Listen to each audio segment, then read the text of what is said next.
All right, so it's been my expectation that the banks were going to make the same mistake this time that they made back here.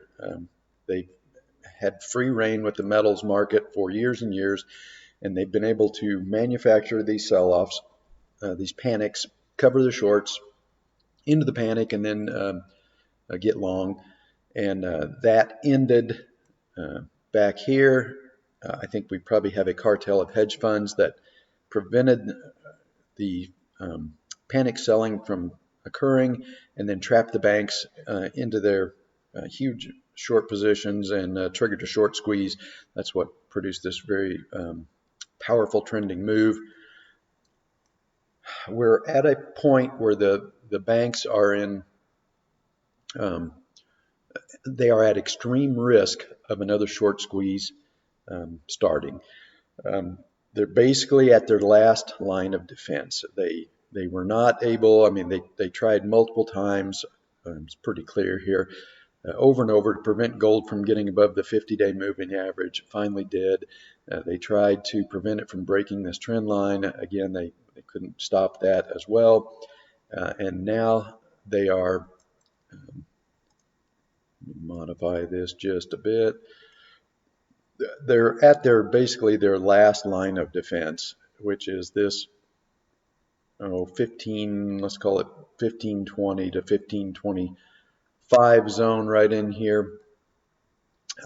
If gold gets above that, then they're lost.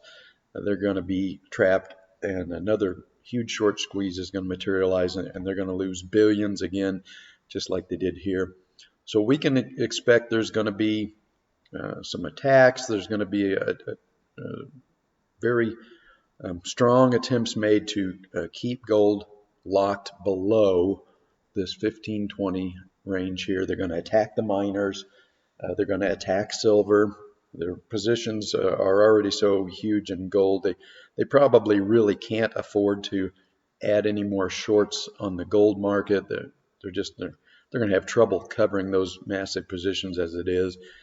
So expect to see attacks on the miners and attacks on silver to try and turn the entire metal sector back down. Again, this is their last line of defense. I think all of the evidence is in now that this was a final intermediate cycle low. So that means that they are going to fail to ultimately to prevent gold from rising above this level. But we may have to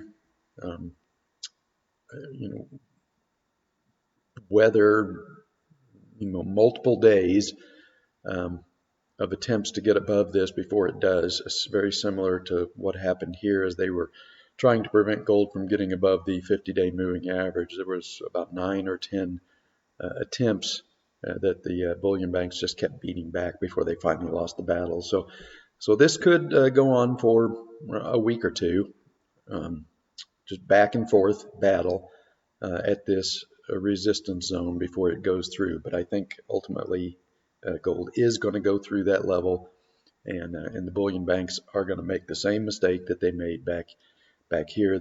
They've gotten themselves trapped into a huge short position they can't get out of, and it's going to result in another massive short squeeze.